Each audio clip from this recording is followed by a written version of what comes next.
myself the luckiest man on the face of the earth.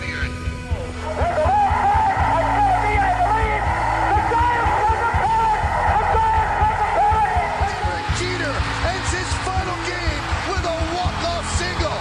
Here's the drive to left. That one is long gone.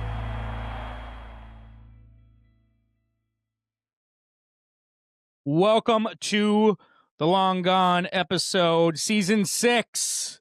What? With me, is S-Man. What up? Steve Ford. How's it going, man? Season 6, dude. Yeah, did you miss me? Yeah, I felt like we haven't done the pod in a while, even though it's only been a week. Yeah, I know. Became a Michigan fan. How dare you? Yeah, dude. I was wondering when you were going to mention that. It was like, so my mom got it for me, I think for my birthday. And then she commented like how I've never wore it. And I'm like, I was a laundry day. I'm like, oh, fucking put it on. You're like, all right, fucking, I'm putting it on. Yeah. I had to throw on a hat That's just all to feel something, just feel like a man. They got a No, good I don't hate basketball Michigan team. that bad. Yeah. I don't dislike as much as Steve. I'm learning to like only because my niece goes there now. Yeah, there you So go. I'm kind of forced to. I mean, I did have family go there in the past. Yeah. But now that I have someone actually going there now, it's like It's a little more bearable. I got to shower every time I cheer for them. So Yeah. Yeah. I mean, I've learned to. It's funny. We're just talking about Michigan. Let's do it. Welcome to season 6. No, it's with Michigan, it's it's Michigan, so I support the state. I think if anybody wins in the state is a win, right? So let's not look at this as a Wolverine shirt, but a go fan of the state of Michigan. Ooh, good spin on Thanks, it. I'll man. take it. I got the 906. Yeah, you're rocking the Yooper Dooper right there. That's really nice. Yeah, I'm all in, man. I felt like I fell into a fucking gift shop because I got more Yooper hats coming in the mail.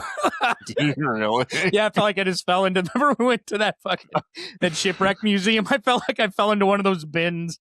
Nice. And came out. Start opening up your own shop at your house. Yeah, just a bunch of merch.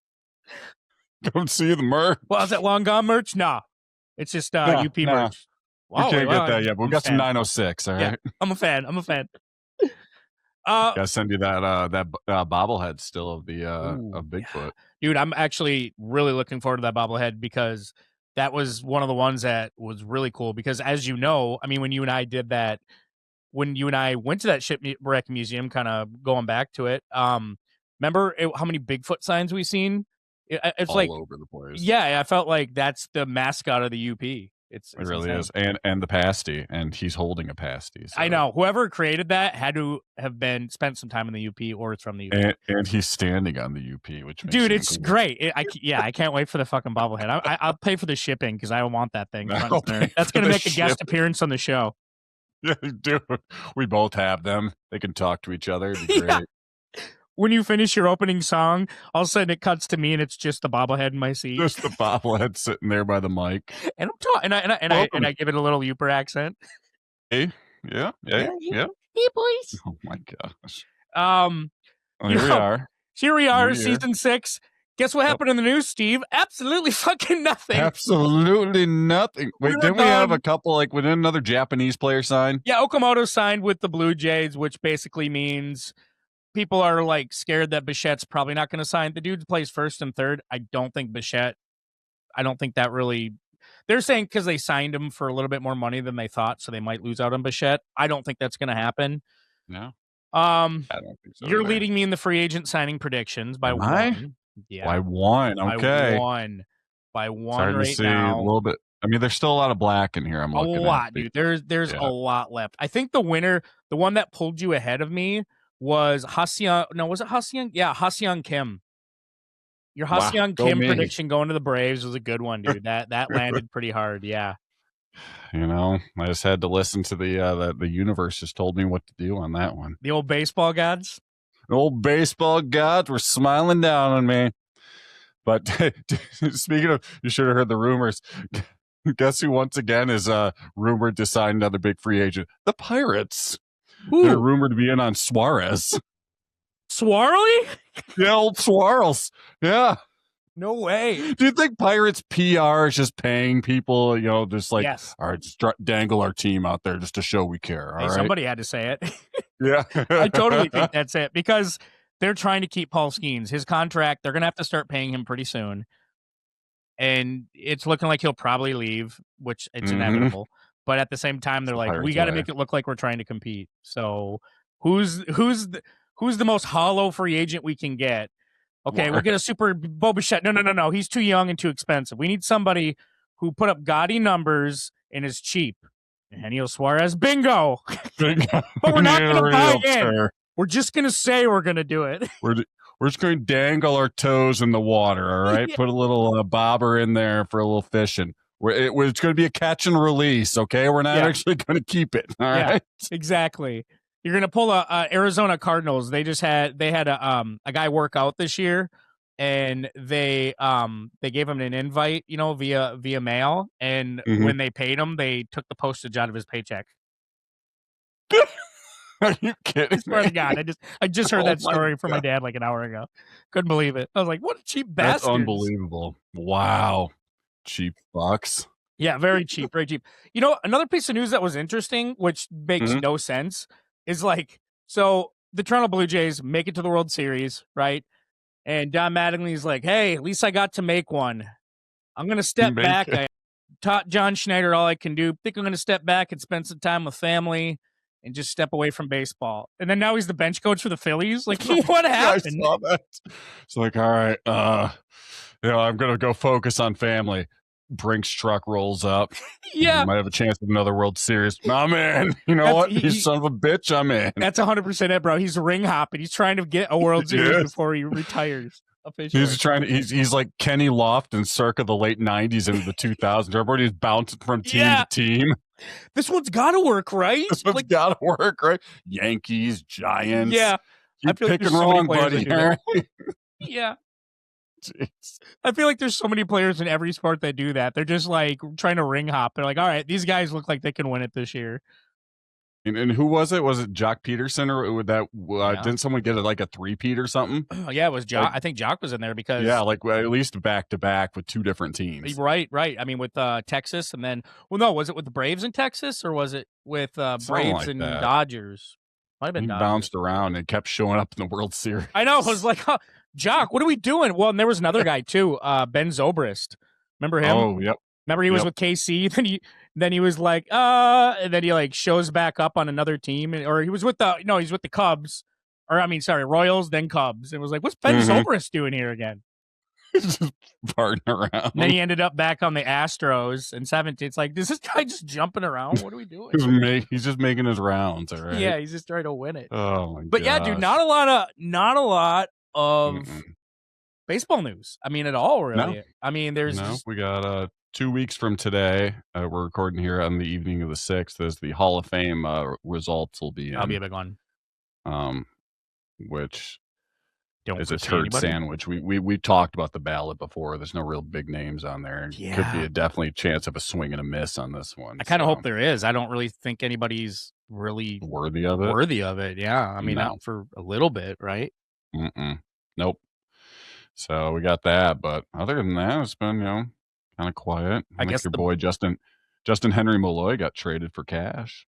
Yeah, he got traded for cash. I didn't realize I didn't realize that the Tigers just wanted to get rid of him. I knew they did. Yeah, Tigers kicked him to the curb, tossed him aside like a used condom. Well, all the comments on Twitter were like, "Watch him go pull an Isaac Paredes and just go nuts." I even posted that on Twitter. I'm like, now it's time for him to blow up. Yep. It's going to happen too. But yeah, that's the curse. Anytime we trade with the Rays, it seems to work out in the Rays' favor. Every time, dude. Case in point, like you said, Isaac Paredes, and we got the corpse of Meadows. Yeah. Yeah, I mean, they know how to find talent. I mean, that's just what they do. Another just a bigger piece of news, I guess, rounding this out, is I don't know if Vegas really wants the A's. I saw that. The trademarks. They made it so hard for them just to get a land deal to break ground. Okay, that I think they were like, dude, we really don't want the A's here. And then suddenly now it's like, okay, now the trademark deal. Yeah, you're not going to be the Las Vegas A's. You're not going to be the Las Vegas Athletics. What are we doing? Why? Like, I don't think Vegas. I mean, they're not helping them at all. like do No. anything. No. So you're telling me that the Athletics are gonna be a nomad and just bounce from city to city for the next bit I think until that's they their can best find a shot. home? I mean, this is a great time for them to just rebrand, but it kind of sucks Mhm. because if they do officially move to Vegas, then they're just not going to be the A's anymore, and the A's will cease Yeah. to exist. You know, The A's will die. that's You yeah, know that yeah, that sucks. yeah. We'll have to end up pouring one out for them, I guess, but Yeah, yeah. it is what it is. I will remember you. This year, let's look back at 25 one more time, Steve. We do this every year. You and I pick our top 3 to 1. We Yeah. say, what do we think was the best part of 25 in the MLB season? And there were some Mhm. good moments, some shocking moments, some not cool moments, Mhm. some great moments. And I mean, Steve, if you want to kick it off, man, just say all 3 of them, man. I mean, this is this is technically we can consider this our New Year's show because it's our first of the It's year. our first one of the year. It's always Yep. our premieres at the beginning of the year. Yeah, I kind of want to hear what you really kind of looking back on what your best moments of 25 were. Well, not the Tigers blowing the lead in the AL Central. That Oh, one I thought fucking that was gonna be blows. one. But speaking of a Tiger, it would be number 3 for me is Tarek Skubal, solidifying himself as the best or one of the best. You know, you count Paul Skeens kind of as 1 and 1A pitchers in baseball with his second straight Cy Young Award. Dominant again. Coming up here on his last year of team control. I don't know if you've noticed, he's really been making the Detroit rounds here recently. Yeah. Going to a lot of outings, posting a lot of Detroit stuff on social media. Basically his way of saying, come on, I want to stay. He really wants to stay. And Tiger management being like, whatever. Yeah. But just another great performance by Skubal, back-to-back Cy Young Awards. Just a fantastic year for him. Number 2 would be the legend of Ohtani. Yeah. Becoming the first pitcher with I remember watching this game with a multi-homer game in the playoffs. So he started the game and also, played offense. And it was, I think, game 4 of the NLCS against the Phillies. And,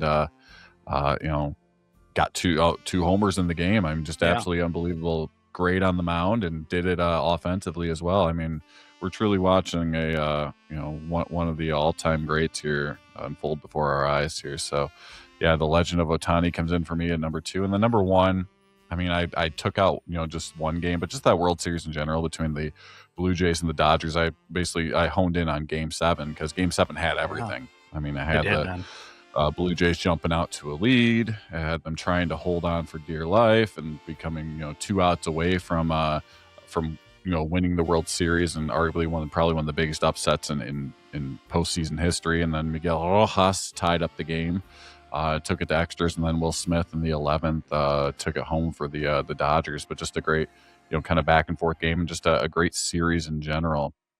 I mean, I know you and me, especially me, going into this, I didn't think that the Blue Jays really stood a chance against the Dodgers. I think I said Dodgers in like 5 maybe, but it ended up being a fantastic series and a good resurgence of, people falling in love with the Blue Jays all over again. So, number 1 for me was Game 7 in the World Series to close out the season.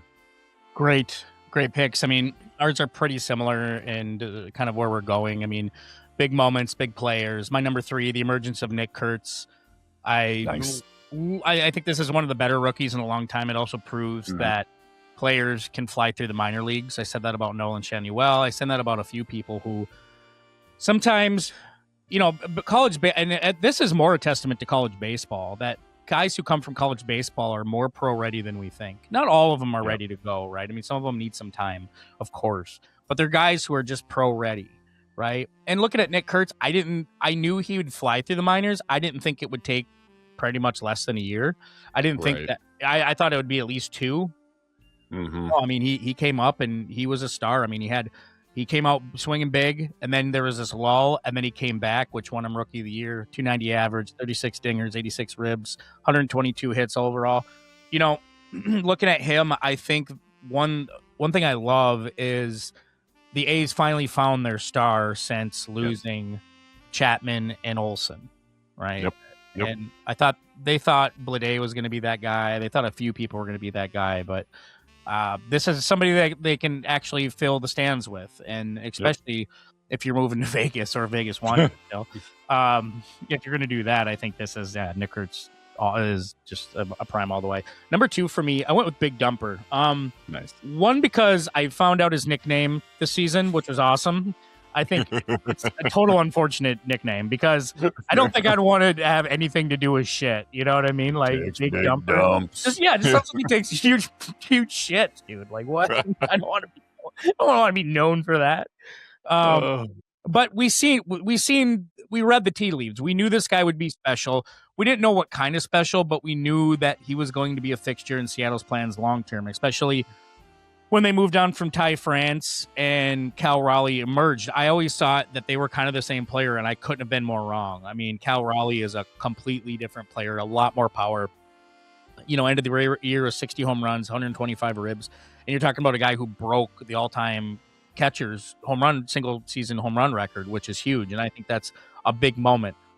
I think coming into this year, when you and I ask, you know, when we do our segments later, you know, future shows from now, where we say, you know, what are some things we need the answers to coming into the season? Well, that's probably going to be one of them. Is it a flash in the pan, or was this something where he's going to carry on being the new Johnny Bench of baseball? Right. And it's going to be interesting to see, because if the power isn't there anymore, then I'm going to say steroids.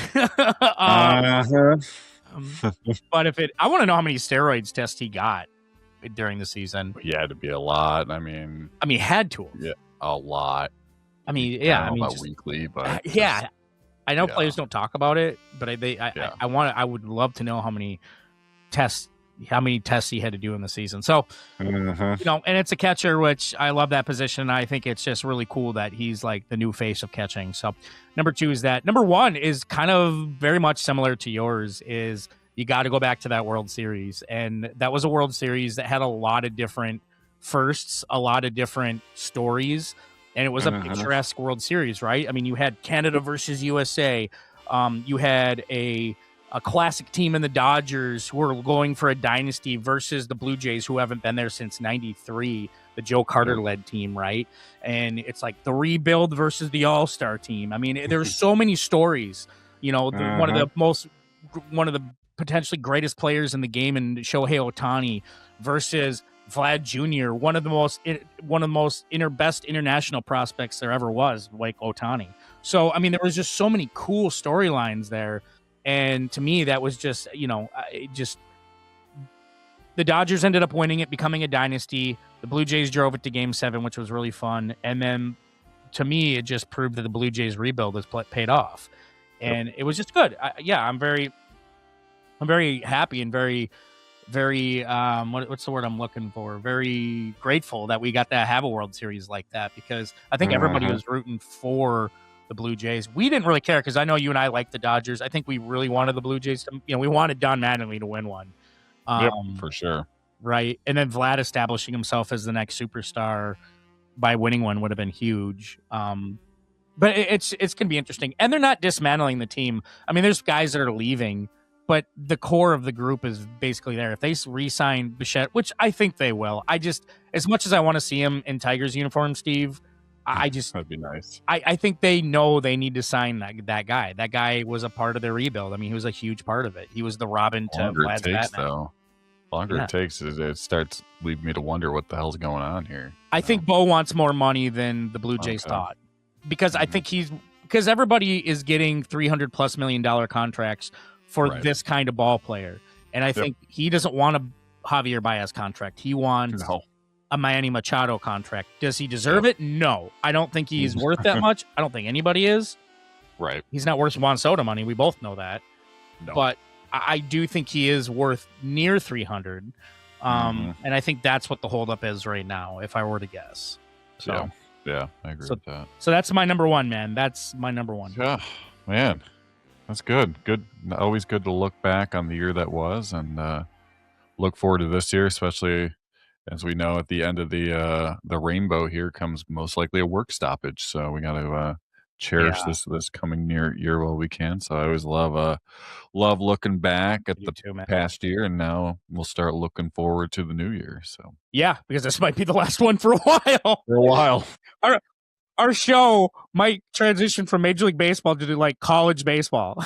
Seriously. It's like, oh my God. I'd have to look back because we had a work stoppage for a bit during one of our years here. And I'd have to look back at what we did during those. I think we did a lot of countdowns. You had a lot of different songs about there not being any baseball. Oh, yeah. It was getting desperate when it was kind of like, remember we were into what should have been the season? What should have been the season, yeah. And we were both kind of like, What? No? Yeah, anybody there? You and I actually probably did a record shows of talking about baseball's past. Yeah, yep. Than anything. Yep. Yeah, I think we did our set your lineups and stuff, doing simulated games and counting things down, and just might have to dust that shit off again. We might have to in the new CBA or the agree, because that's going to get ugly near the end of the season. It's going to be talking about it, so that's going to be interesting. In the meantime, Steve and I have always talked about, in terms of the old game, the way scouts the Moneyball part of the game, which is analytics, versus the old part of the game, which is general scouting. See ball, hit ball. I can see a good player. I know what a good player is. A scout knows what a good player is. But sometimes the analytics tell you more. Well, today, Steve and I, we got a chance to talk to one of my favorite writers for The Athletic. Steve and I, the whole time, we're just kind of like in awe, just listening to this guy. Listening. He's so knowledgeable. So knowledgeable. I almost wanted to ask him if he wanted to be a part of our fantasy baseball league, but I'm afraid he would dominate every year. Yeah, we're talking about Eno Sarris, senior writer for The Athletic. Another great interview. We did Jeff Perlman a couple weeks ago. Now I got Eno Sarris, and it was a fun interview, and even more fun, right, Steve? When he said that he does collect a little bit, or he has collected. Dude, yeah. I mean, that was like at the tail end when we got done with everything we wanted to talk about in regards to analytics, and we were just like, "So you collect?" He's like, "Well, funny you should say that," and he starts busting out his stuff. It's pretty cool to see. Fuck yeah, dude! It really was. So, guys, enjoy our interview with Eno Sarris.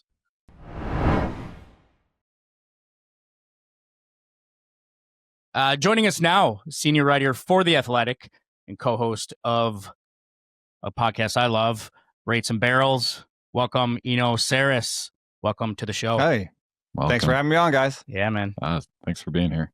Yeah, just to kick things off, analytics is a big part of baseball. How did you first get interested in baseball analytics? Well, I'm an immigrant. I came to this country in the mid 80s, and baseball was for me a way to become American, or at least to talk to these American kids. I was coming from Germany and Jamaica. And so I got into, like stickball and doing the Julio Franco and doing the Gary Sheffield and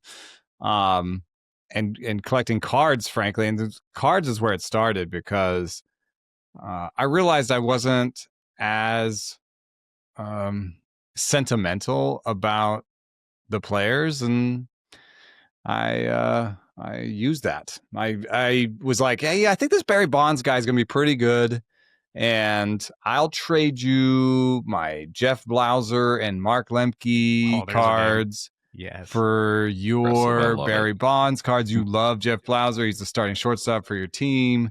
So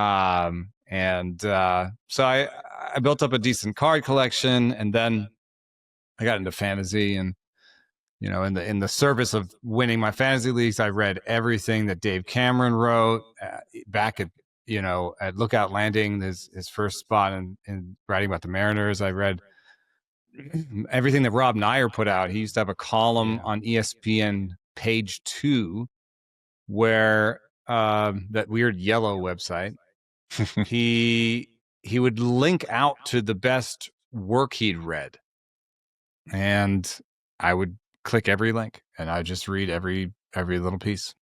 Now, with your just touching real quick on the fantasy baseball aspect, how do you do in fantasy? Like, how many championships have you won? Like, Steve and I are in this like heated battle where we're like both won like 3 or 4 in the last like 15 years. Where you stand? Yeah, I mean, my average finish last year was 4th out of 15. So I'm always near the top. I won the Great Fantasy Baseball Invitational, my league, and I was 3rd overall out of, I don't know, 600 plus, mostly writers and analysts in fantasy baseball. So that was a decent one last year. And I was in this league called AL Labor, League of Alternate Baseball Reality. It was started by Keith Olbermann and people in the 70s, I think the late 70s. And I have the points record in that, the all-time points record. I have the best team that's ever been had in that league, that's been around for 50 years. So I have some good heights. I would say that I don't have, like, I play in this thing called NFC, the National, I don't know what it stands for, National Fantasy Championship.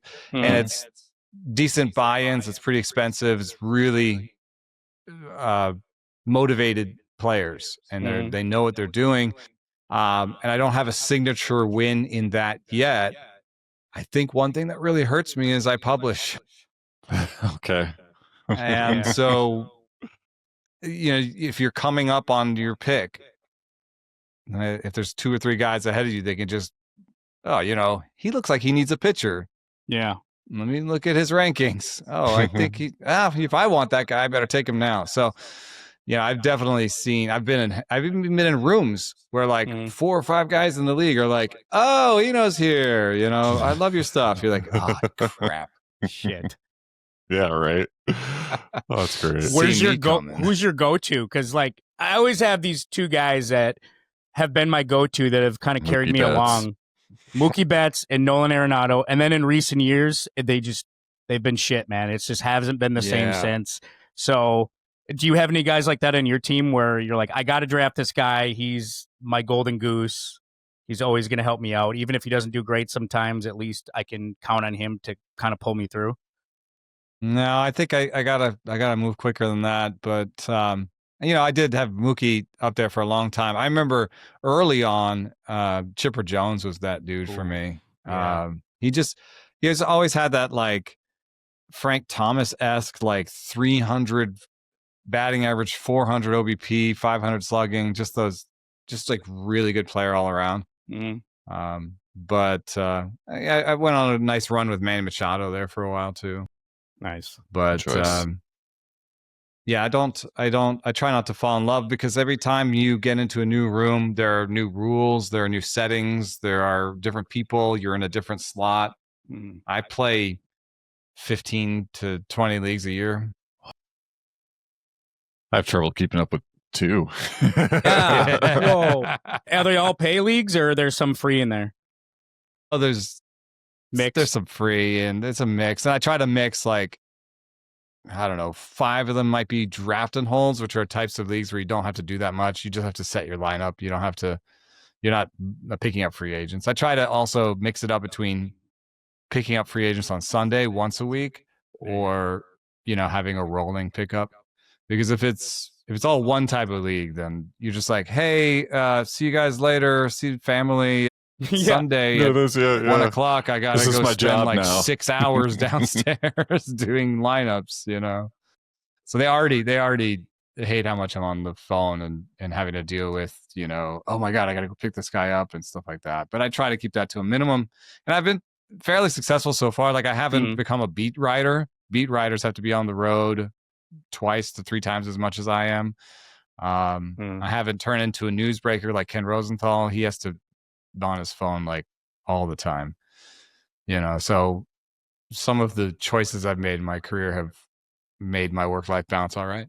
Can I have a couple analytical questions, and Steve does too, but one thing that, when you came on and we were kind of talking to social media for a brief second, how has your approach to what you write kind of, like, how does your approach differ now that, because you do have I think you have a big social media presence on X, and I've been following you for a long time on that. Is it different than how it used to be before? They'd leave the little comments on the bottom of your articles. Now you can just engage with everybody right there who has a problem with what you write, or whether they love you or what. Does does that get exhausting? I guess I want to say, because now you got to almost yeah. appeal to your fans, to your writing. Yeah, that gets exhausting. I mean, I try to push people. I like the Discord that we've set up for Rates and Barrels. It's pretty robust, and it's way more just like nice. I don't know. Yeah. It's just like it's more cordial and like respectful. But I can't quit it. First of all, because I'm like a news junkie and a action junkie. I love talking about things. I love debating things. So I'm always going to be on there. And then I owe my career to it. Honestly, like when I was starting out, I was writing in a bunch of different places. And the one thing that I was reachable on social media and available for debate. So, and discussion. So it's also a place where I see other pieces. I just saw a piece on social media today that we're talking about where if you're adding to a real life lineup and you have great slugging already, it looks like adding on base percentage is more effective than adding more slugging, which counters some of the research that's been done recently. So I just saw that because I saw some people talking about stuff on X. So I just I think it's a valuable thing, and I just have to deal with it. And in terms of how my writing approach to writing has changed, it has changed a lot. When I started at Fangraphs, I could write about anything I wanted at any time, and so I would write about this weird reliever with a weird arm slot, or sliders move differently to one side of the plate than the other. I don't know. I had a lot of freedom, and I came up with a lot of interesting things that I go back to a lot and that have informed my analysis going forward. And I stand by all of it, but I'm just in a different part of my career now with The Athletic. The Athletic wants bigger pieces. They need to be, they need to shape the conversation. These are the kind of things I hear. They need to be polished. In terms of the visuals that I put up there, I can't just play around in Tableau or in Excel and just put something up. It has to be New York Times worthy in terms of the visuals, which is a blessing and a curse. The blessing part of it is I have people who work on my pieces who like do really cool visuals and can do things that I could never do. And so I've done some pieces in recent light where they've used the full capabilities of the New York Times to demonstrate certain things that I wanted to write about. And that's really cool. So the flip side of it is sometimes the piece takes 2 weeks or 3 weeks, or, I don't get to write about the little things. So those little things sometimes end up more on social media or in my podcast. Oh, cool. Just looking at modern metrics and all that, what modern metrics do you think are most useful for evaluating players, and why? So like exit velo, spin rate, things like that. What do you think's the most useful? Who comes out with a big near go? I think barrel rate is for hitters. I think it's kind of simple. Barrel rate and like swing strike rate or strikeout rate. You put those two together, you're making contact, you're hitting the ball real hard. In barrel rate is one of the most predictive stats. It's basically an exit velocity stat, but it's, do you hit the ball hard in the air? And it's one of the most predictive power stats, part of why it's in the name of my podcast, Rates and Barrels. And so I think that one's easy. On the pitching side, another simple one, really, strikeouts minus walks. I helped create Stuff Plus, which looks at velo and shape, and I think it's really useful. But at some point, 5 starts into a player's career, strikeouts minus walks is basically the best thing you can look at. It's just controlling the plate, controlling the zone. Once you get past that into 5, 6, 7 years of a career, then there's other things that you can look at. So there's, in terms of how much data do I have? Am I looking at a guy who's just come into the big leagues? Actually, if I'm looking at a guy who just debuted and I only have 1 game, then I care about pitch velocity and bat speed. Yeah. That's pretty much it. If I have 2 games, I care about Stuff Plus and bat speed.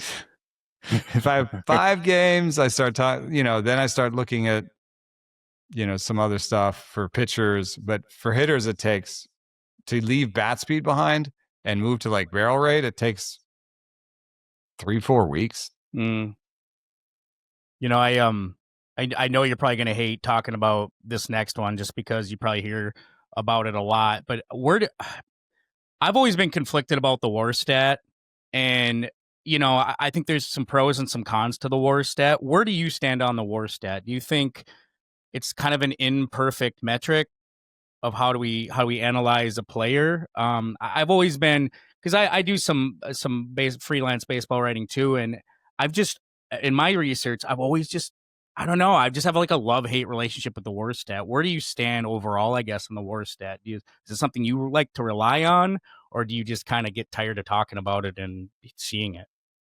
It's a starting point for me. I think it's really important because there's no other real framework for putting everything that a player does on the field into one place. And so I will definitely use it to group players, to bucket them, to start thinking about the Hall of Fame.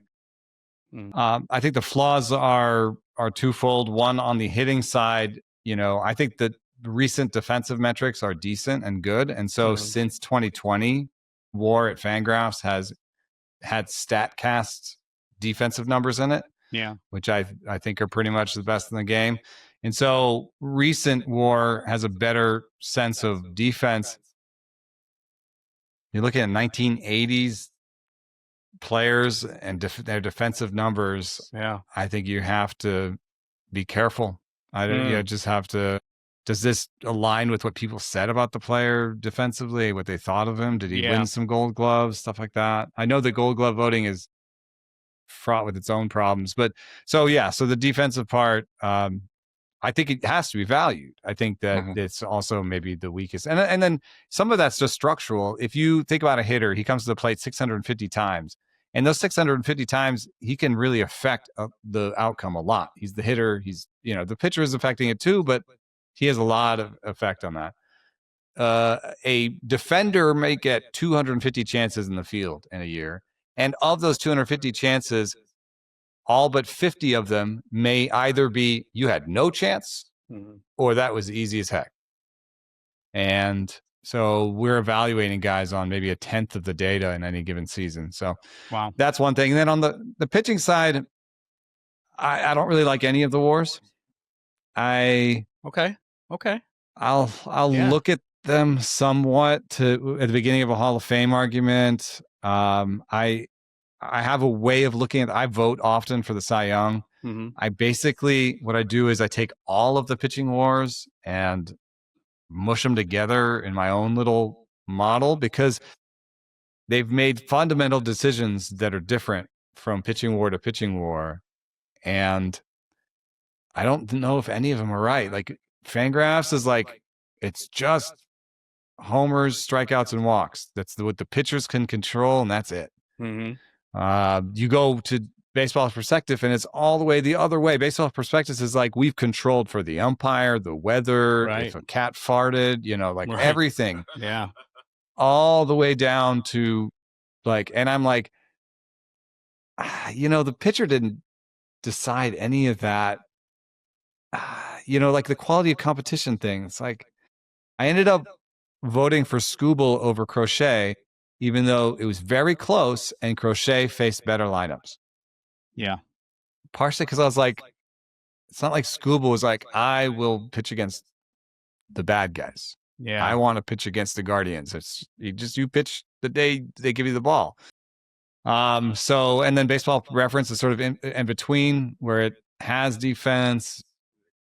I don't know that I like the adjustment. So I just add it all up and add up what actually happened on the field. But you cannot just take what actually happened on the field and say that's what the pitcher did, because every ball in play is affected by their teammates. That's right. Yeah. So I don't know that I have a perfect answer on this one. Pitching WAR is definitely more sus than hitting WAR. And I just try to find my way to the truth through the middle of all of them somewhere. Looking at smaller market versus a bigger market, how do you think smaller market teams compensate when they don't have quite the same analytic budget as bigger market clubs? Ooh, okay. Yeah, that's a good question. I mean, I know I've talked to one analyst for a really cheap team that said that sometimes we just watch what they do and just do it. So all the Astros just set up a certain way at the plate where they put the bat up and touch their shoulder and then like went up from that. Yeah. And they just told all their hitters, yeah, just set up that way. Just do that. Okay. Oh, Don't know. okay. It's a problem because you don't know why. You don't know Right. what you're doing. You don't know why you're doing it, but you're copying it. And to some extent, that's what the league does, because you can look around, you see, oh, the Dodgers are really into sweepers. The Yankees are really into sweepers. Now the Mariners are teaching everybody in the minor league sweepers. So other teams are like, hey, what's this sweeper all about? Yeah. So copying is one way. Another way is actually what I've learned is give the fewer guys that you have more autonomy. Okay. So you basically put your trust in fewer people. And so like a Dodgers department will have many more people, but they'll be working on specific little things that are sort of siloed from everybody else.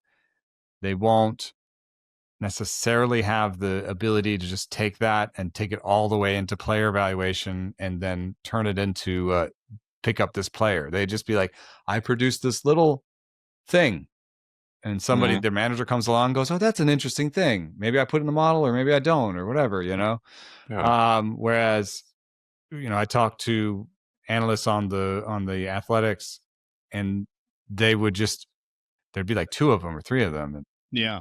if they spotted something they thought was undervalued in the market, they could come up with a list of players that they thought, should be acquired for this. And then they'd be all of a sudden talking to David Forst about, hey, I think we should pick up these guys. And it's really cool for them because they're like, I'm more directly affecting. I can see what my work on the field every day. Yeah. Wow.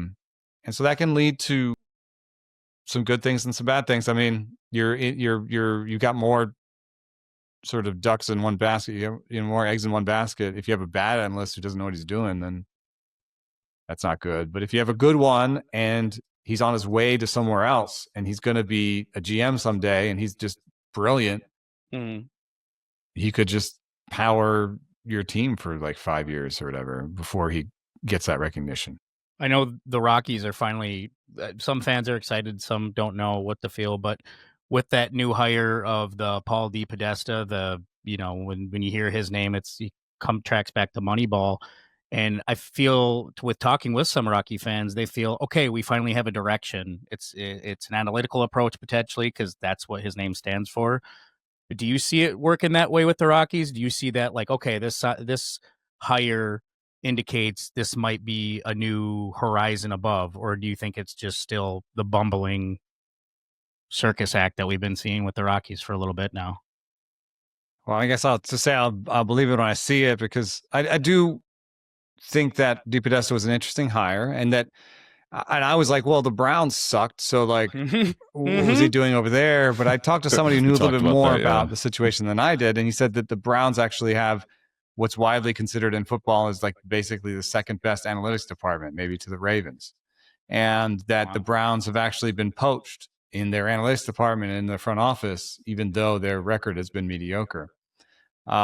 So that means I think he's going to invest in these things. He cares about these things. His first statements have been about analytics and data and tech and all that stuff.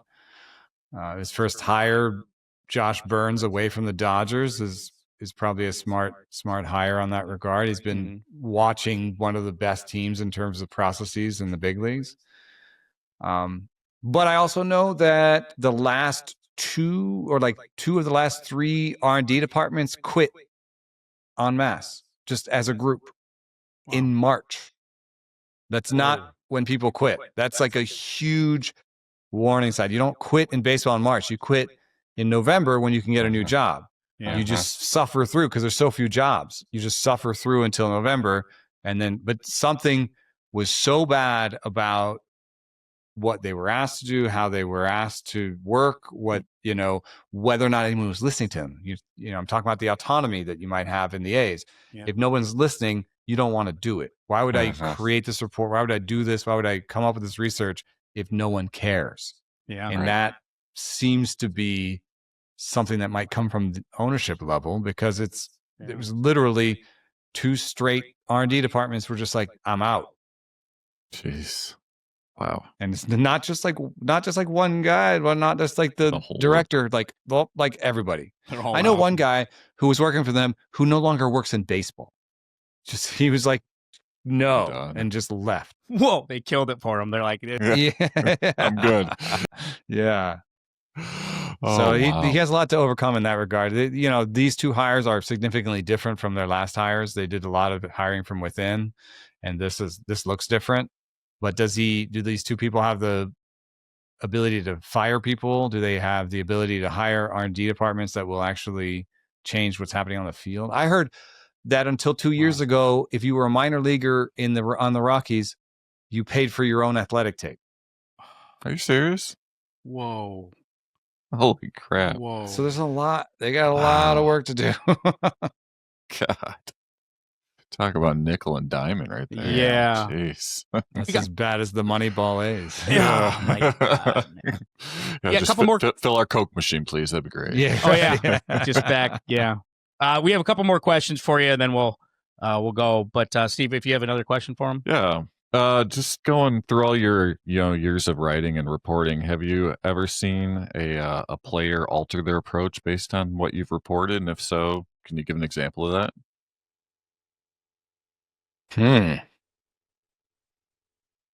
Oh yeah, I've actually sort of talked to players about what I thought. Yeah, a couple of players have asked me what I thought.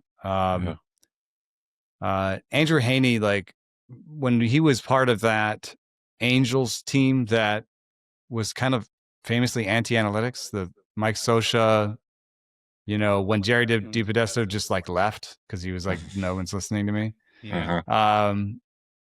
That at that point, I was talking to Andrew Haney. I did like a little interview, and at the end of it, he sort of pulled me back and said, like, tell me about spin rate, you know, and tell me about my pitches and how they interact. And I thought that was interesting. And I'm not sure that it turned Andrew Haney into a great player, but like, you know, we've had a good rapport ever since. And, you know, that was an interesting moment. And another one was,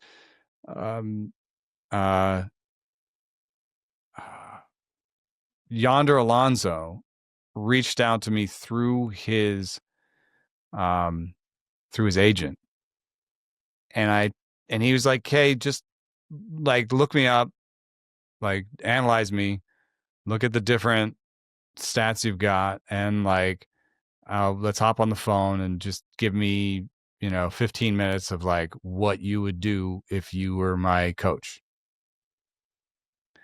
And that was the year before he hit 35 homers. Jeez. Which he'd hit like 30 homers in his career before that date. Yeah. So and it landed him a contract with the Guardians, and we're forever friends because of it. So That's cool. I don't want to take full credit because he was doing he was already doing a lot of the work, and he's like, okay, this lines up with what I'm thinking too. And I just wanted to kind of affirm that that's what you know, the analytics said I should do. But you know, he was a ground ball guy, and I was like, I think you just need to set your sights a little higher. Like if you've been trying to hit ground like line drives up the middle your whole life, like just aim over the second baseman's head. Like, you know, just try to put a little bit more loft into it and see what that intention. It's really interesting because since then we've done a lot of research on what's the best way to coach players. And what we've found is that to go away from internal cues to more external cues. So it's better to tell a kid like hit it over there, or like, you know, when I'm throwing live EP to my kids, I say hit it over my ear, like hit it. I want you to pull side, you know, like kill the coach is a joke. I say hit dad, you know, and I think that's been an effective cue. So me just giving him an external one and not saying like, oh, I think you should dip your shoulder more or do this or that. That wasn't even my place. Even, you know, I was just like, I see the ground ball rate. If there's any way you can, you know, shave that, you know, you have you have the batted ball distances of someone who has some power, but you're not getting it in the air enough. And then the other thing I pointed out to him was a way to kind of manipulate the stats is that UZR, the defensive metric in war at the time, this goes back to our last conversation. It was funny. UZR was the defensive component of war at the time, and they did not use any information from foul balls. Oh. And he was the A's first baseman. And they had got this incredible amount of foul yardage there, you know? And so he'd been playing really close to the line. But there's two things going on here. First of all, UZR, which is a part of the public war, one of the public wars, did not give him any credit for any of those outs that he's making in foul ground. So, you know, it said he had the worst defensive numbers of his career the year before in Oakland. So I was like, just to manipulate those public numbers, take a step off the line. Yeah. But then there's also an analytical component, which is that if you drop a foul ball, it's still a strike. So if you've watched some of the best defensive first basemen, Joey Votto knew about this. I think he may have even stepped even a little bit closer after our conversations about it. But if you can turn a ball in play into an out, it's way better. You should be able to drop 2 foul balls to turn a single into an out. You know what I mean? Because those 2 foul balls are still strikes. Right. Yeah. They haven't turned in anything bad. You know, they just continue. They give the pitcher leverage still. You know, but that single is bad. Now you got a guy on first. So he took a step or 2 off the line. His defensive numbers improved, and he had a bunch of homers. Wow. That's cool. Last one here. Who's the one sleeper breakout guy in 2025 you believe in more than the projection systems? I think it might be Jack Caglione. Ooh. Okay.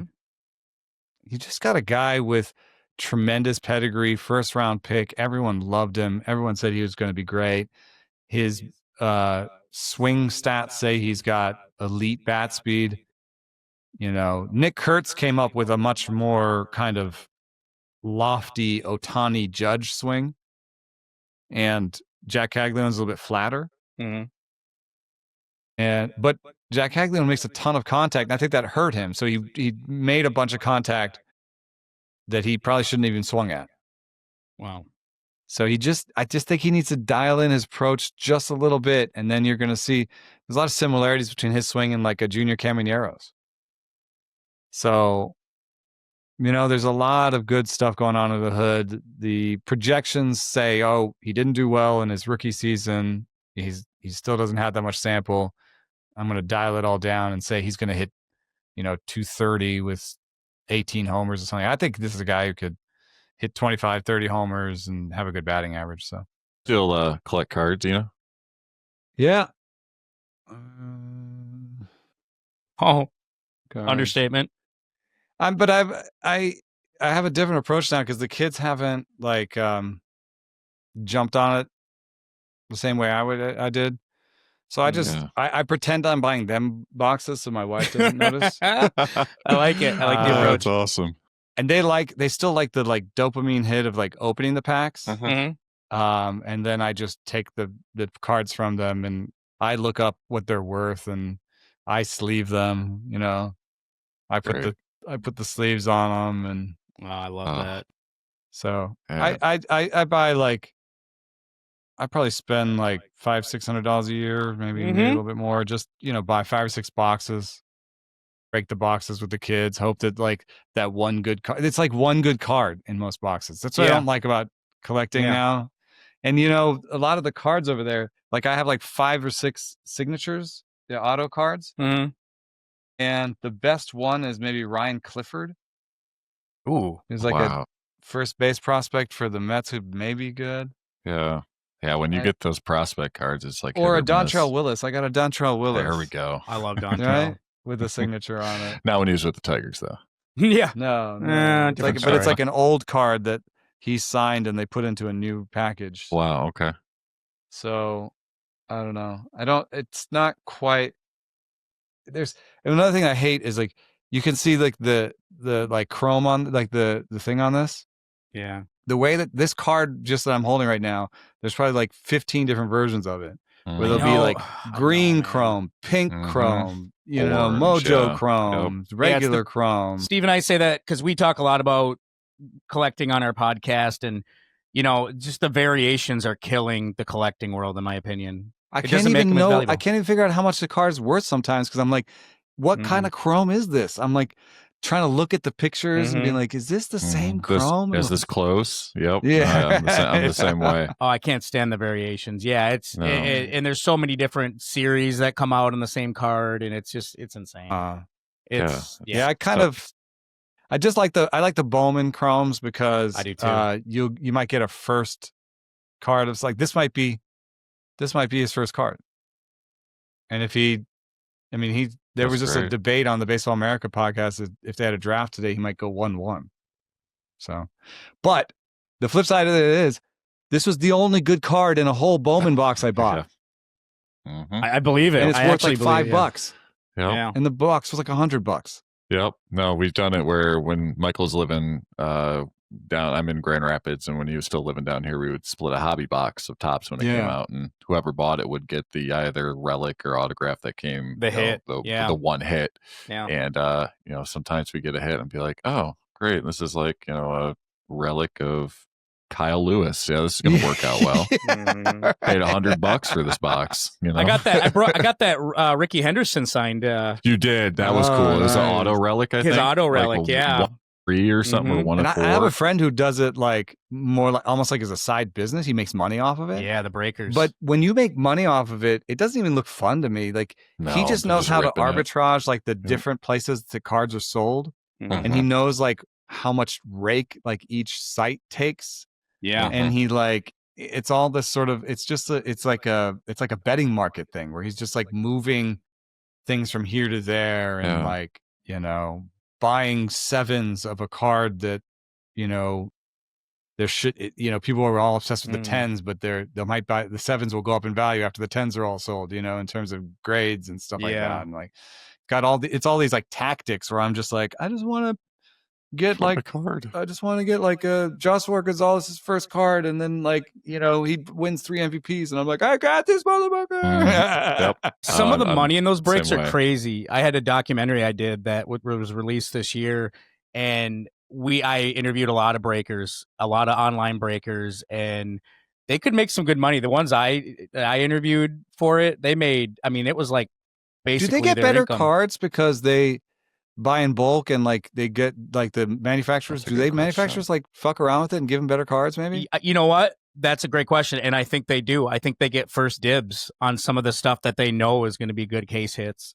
And some of your biggest breakers will get the dibs press on for it. them, right? Because they're doing it on social media, and like they want those guys to like have some good hits. And I know Topps. Steve and I looked at it. I know Topps hires their own breakers to create their channels, and then they'll give them. They'll know certain cases will hit, and that's kind of corrupt. I know. Topps has their own breakers. Damn. We used to watch that channel all the time. I have no hope just buying like $100 box every 2 months. That's why I can't care about it. I'm just more like, it's casual for me. One of the guys in that documentary, he just had no love for baseball at all. He didn't like hate it. He just didn't care. He wasn't anything with the sport. So when his family know when he's getting good cards or whatever. Well, what happened was he doesn't collect. What happened was he ended up going. His great aunt died, so they were cleaning out her house and they found some old E90 Ty Cobb, Honus Wagner cards, and they became instant millionaires overnight. It's like. That happens to somebody that doesn't care about anything. It's like, go figure. It's usually how it goes. That's actually the other part is I'm trying to keep this alive for if it's going to be my grandson or if one of my kids changes their mind and kind of gets into it or they just run into money trouble and have to sell it. Whatever it is, it's, it's just a thing that I've maintained. And I have like the old Bo Jackson rookies, all the Ken Griffey's. So I have some good cards from when I collected. The newest version I don't really have. My best card is like a Jack Caglione 1 of 50. That's a great one. It's pretty good. I don't know. I scored on I have a Gunnar Henderson of the cards where if you could rip them open. Yeah. There's cards inside. Inside. Oh, my Yep. God. And I didn't rip it open. Okay. Don't. The value will stay. Just leave it. Yeah. I know. The Gunnar Henderson himself, the big one, is a 1 of 30 or something. Okay. So I don't know. I guess my best card is I have a Hank Aaron. I have a Yogi Berra 58. Dope. Then I have a bunch of rookies like Ozzie Smith, Ryan Sandberg, Cal Love Ripken. those. I love the Ozzie Smith rookie. Yeah. The Topps one. I grew up during the junk wax era, and I love a lot of those cards, but they're valueless. They have no value. Yeah, some of these aren't that valuable, I guess. But they're so cool looking. Like, look at this motherfucker. Yeah, I got that. Yeah, I love that's that his rookie card. card. Yeah. Yep. When he was with the Padres. Man. That's the thing about some baseball cards. He looks pretty cool in this one. Oh, that's a good Hank Aaron right there. Yeah, that's sharp, dude. Yeah. Since then, I don't know. We're the Waiting for same. my first big hit. I want to get a good auto of a good rookie. I don't want those Bowman fucking boxes to give me an auto of a good rookie, man. Like, what if I got a Nick Kurtz auto? That would have been awesome. There's a Junior Caminero 1 of 1 Bowman that is going for over 20 grand right now. Is it really? Yeah. Well, I just want one big hit. I know. It's like my lotto ticket stuff. Mm-hmm. Yeah. No, I mean, but I got the Mason Wynn rookie auto from Topps. Was that a couple of years ago? I thought, yeah. I mean, I'm still holding out hope for that, but yeah, that's the other thing. Like, if you do it as a business, you should sell it the minute they debut. You know, but then you don't get to hold it and like root for their whole career. You know. Yeah. I mean, I have binders that I label for each year, and I think in like 2018, I think I pulled like 3 Ohtani rookies for like variations of different ones. So I'm waiting to grade those and cash those. But the market is so flooded with Ohtani. Yeah. Exactly. I have a Ohtani, his first All-Star game. I got a signed one behind me, and it valued at $1,200. But it keeps going down because it's just so many of the cards. Flooded. Yeah, it's just so flooded. Yep. And they like so many variations. Like I said, I have 3 different. We're not making rookies. more of these. Nope. Ooh, yeah. I love. But the you old can Bo look Jackson at it. cards. No, I'm not getting the rated. Oh, that's the Leaf version too. Yeah. Yeah, but can you see the top? Yeah. It's That's what's up. That is, yeah. It's probably a 7. I love the design of those ones. Yeah. And those powder blue jerseys for the Royals. Yeah. Dude, I love when they and bring this those one, back. If this is a 10, it's worth $5,000. Oh yeah, I love that card. But I don't think it's a 10. It's hard with Ken Griffey, man. He's another one that they oversaturated. Also, these Fleers, I think they led to not being 10s. I think they were like poorly put together. It's not that nice of a card. I don't like that gray background that much. But I found out in my research that PSA doesn't, even if the card could be a 10, they control the market. They might not want that a 10. Yep. Yeah, here's the There's the Gunner. Okay. That's a great. I love that card. I think it is. Yeah. I almost want to can I get an MRI of this? Yeah, see what's inside. Oh man, because there's like a Jackson Churio mini signed in this series, and there's I forget what else there is, but it's a 10 of 30, so it's like it has value of itself. Yeah, that's so cool. Yeah, it's a good looking card. Then I was like going through my old cards and like, you look this guy up and it's like Bill Buckner. Oh, with the Cubs. Or maybe $3 or something. Yep. I never know what to do with that. I sleeve things.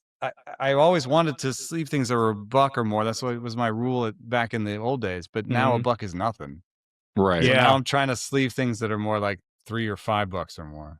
And the market's always changing. Something that wasn't $1 tomorrow could be $5. I mean, it happens all the time.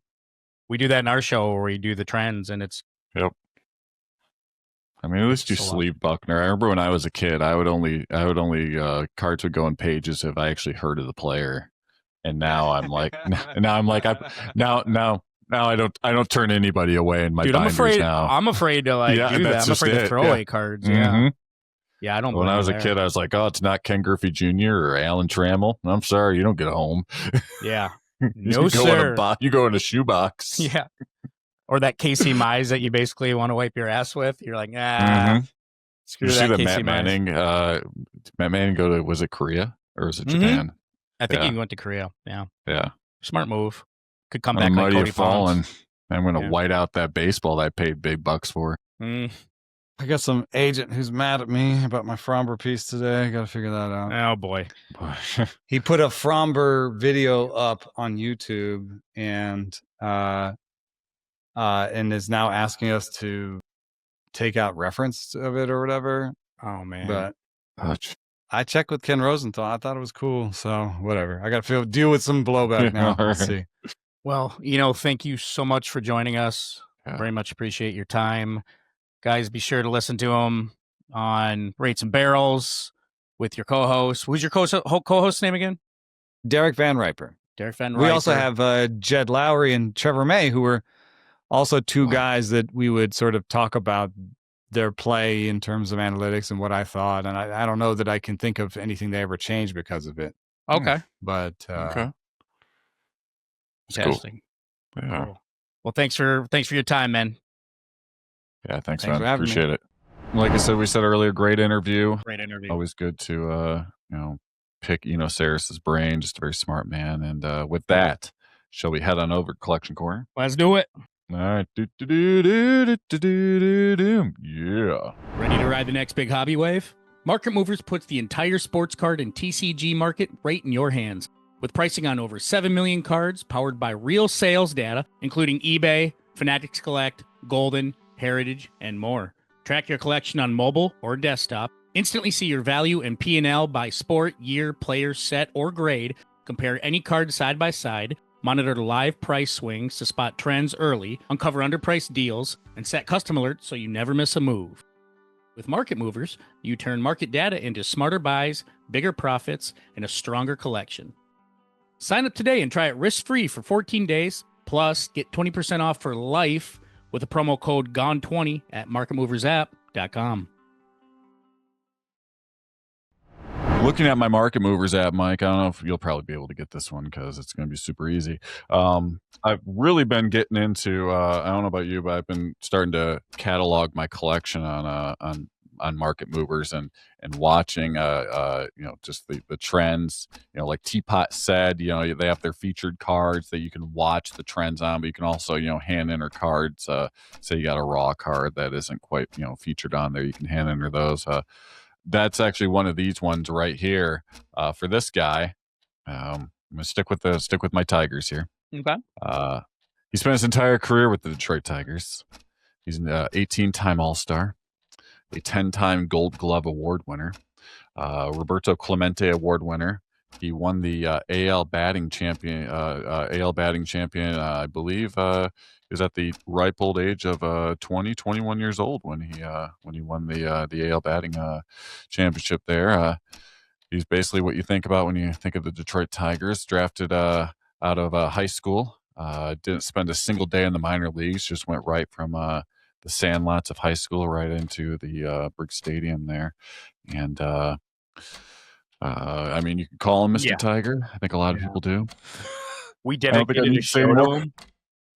7 career average, 3,007 hits, 399 runs batted in. I think we talked about that one a few times, how he's one away from 400, 1,583 runs batted in. Mike, any idea who I'm talking about? Well, it's definitely not Bobby Higginson. It is Al Kaline. It is Al Kaline. It's not Tony Clark either. No. Or Damian Easley. Just rattle off all those 90s Tigers right there, right? Oh, man. It is Al Kaline. And speaking of that 1955 year, I got his 1955 Topps Al Kaline, which currently in a raw condition.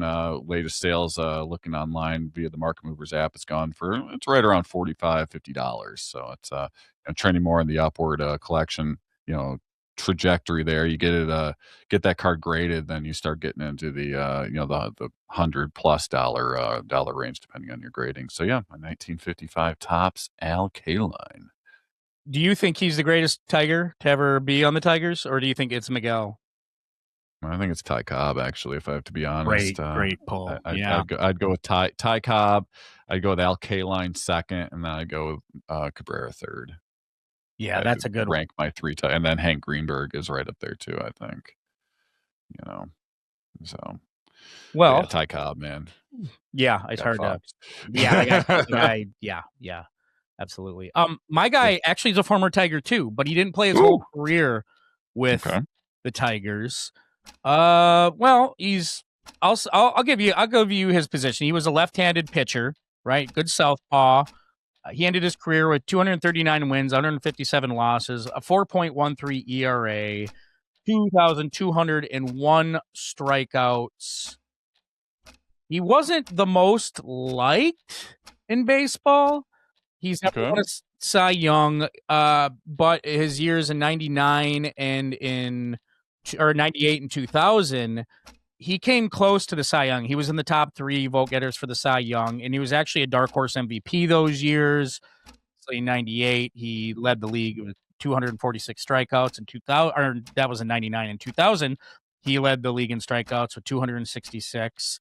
And this is a guy, too, that kind of a polarizing guy for the most part, right? He's played for a hell of a lot of teams. I mean, I had to actually do a double take because I never realized he played for this many teams. I'm going to rattle him off for you right now real quick. God. So he started his career with the Toronto Blue Jays, went to the Detroit Tigers for 2 seasons. Then he moved to the Cincinnati Reds, then the Baltimore Orioles, the New York Yankees. He played about 2 years with, a little under 2 years. The Toronto Blue Jays, Chicago. He went back to the Toronto Blue Jays, the Chicago White Sox, back with the New York Yankees for 2 seasons, San Diego Padres, Boston Red Sox. He said, you know what? I miss it. I miss California. I'm going to go to the Padres. Padres had enough of them for 2 seasons. And he's like, you know what? I want to see if the Dodgers want a little piece of me. My God. 3-time All-Star, 2-time World Series champion. He's won the World Series in 92 and 98. ALCS MVP in 98, which was one of his better seasons. 98, 99, 2000, really good seasons. AL wins leader in 2000. And he actually pitched a perfect game, which when the teammates held him up, I thought they were going to collapse from holding his fat ass. You know what I'm talking about? I do know what you're talking about. He, I believe he also didn't he wear Babe Ruth's hat or something during a game, and I think he had to take it off after like an inning or something. He had a lot of backlash for that. Yeah. Good old David Wells. Yeah, David Wells, man. Yeah, a very polarizing. He was Kurt Schilling before Kurt Schilling. Yeah. Yep. I guess he was a dickhead. I remember watching the Captain ESPN documentary. It was funny because David Wells, when he first got to New York, there was this part that they were talking about the documentary where he dropped, or where a fielder dropped a ball, and David Wells was just visibly upset. And Derek Jeter's like, I don't like that very much. And he goes to David Wells, he's like, yeah, we don't do that here. We don't make faces and be all pissed off when one of our teammates doesn't do something. Wow. Jeez. Basically put him in his fucking place. That's great. The captain puts David Wells in his place. I dug into my Market Movers app as I'm also putting my collection in there. It's been a tough go at it because it's a lot. But I ended up seeing in here, I actually don't have this card. I was going to pick another card, but this one, once I saw the comparisons on the Market Movers app, I thought, man, I got to get this card if it's available. And it's the 2025 Leaf Spectacular Authentic Signatures Blue David Wells Auto. A really good looking card, dude. Nice. Really, really good looking card. Kind of has a cosmic kind of like font to it. And I just like what Leaf put out. It's not going for a lot. I mean, most of them go between $30 and $40. I mean, it's David Wells. I mean, we ain't talking, you know what I mean? We ain't talking Pedro Martinez. Right? I was going to say, yeah. We're not talking big bucks. It's David Wells here. Yeah, right? So that's my Market Movers pick for this week. That's awesome, man. I love Market Movers. You know, I've been dabbling not just in baseball, but my basketball cards are actually quite pricey too. So yeah, I'm really enjoying it. And like Teapot said, looking at trying to sneak in and get like steals before they take off and stuff. Just looking at cards where are down a little bit, but they might take off. So been really enjoying the app, and happy to have Market Movers as part of our team here in Long Gone. Part of our yeah, it's good having him as teammates. He's kind of when he went last week with or a couple weeks ago when he was going through the app, it was pretty spectacular. It was like, wow, holy detailed Batman. It was almost overwhelming how detailed it was. But once you lock in, it's like this is like really fun. Yeah. Mm-hmm. Yeah, for sure. With that, shall we get the candles out and celebrate a birthday? Let's do it. All right. Well, looking online at this guy, checking out, market movers and looking at the trends on this guy, I found a really nice 1957 Topps number 40 from his time with the Cleveland Indians, going for about a little over $8, and that's Early Win. It's a happy heavenly birthday to Cleveland Guardians great and Hall of Famer Early Win, born on January the 6th of 1920. Career 300 wins exactly in his career with a 3.54 ERA and 2,334 career strikeouts. Started his career with the Washington Senators, then went to the Cleveland Indians, then the Chicago White Sox, then back to the Cleveland Indians for a year in his pursuit of 300. He was a 9-time All-Star, a Cy Young Award winner in 1959, a 2-time MLB wins leader, AL ERA leader, 2-time AL strikeout leader, Cleveland Guardians Hall of Fame, as well as the Washington Nationals Ring of Honor, inducted in the Hall of Fame in 1972 on his 4th ballot. A little trivia on Early is he was the first player to pitch at least 23 seasons in the major leagues, and he appeared in games over 4 decades. Love it. We never talk about Early Win. No, not at all. I mean, him and Bob Belly, they had a scary rotation there with the Indians there in that, stretch in the late 40s there into the 50s, man. Yeah. Killer. Well, happy birthday, you dusty son of a bitch. Exactly. I don't know where that came from, but I just wanted to say it. It works. Oh, that's a fucking show. Good show, man. Good show. Yeah, we're we got some more guys coming for guests and stuff, and we got a big year underway for sure. For sure. Yeah. Looking forward to absolutely all that fun stuff. Oh yeah. But in the meantime, guys, have a great week. And we'll catch you all hopefully with some more news next week. Yeah. Deuces.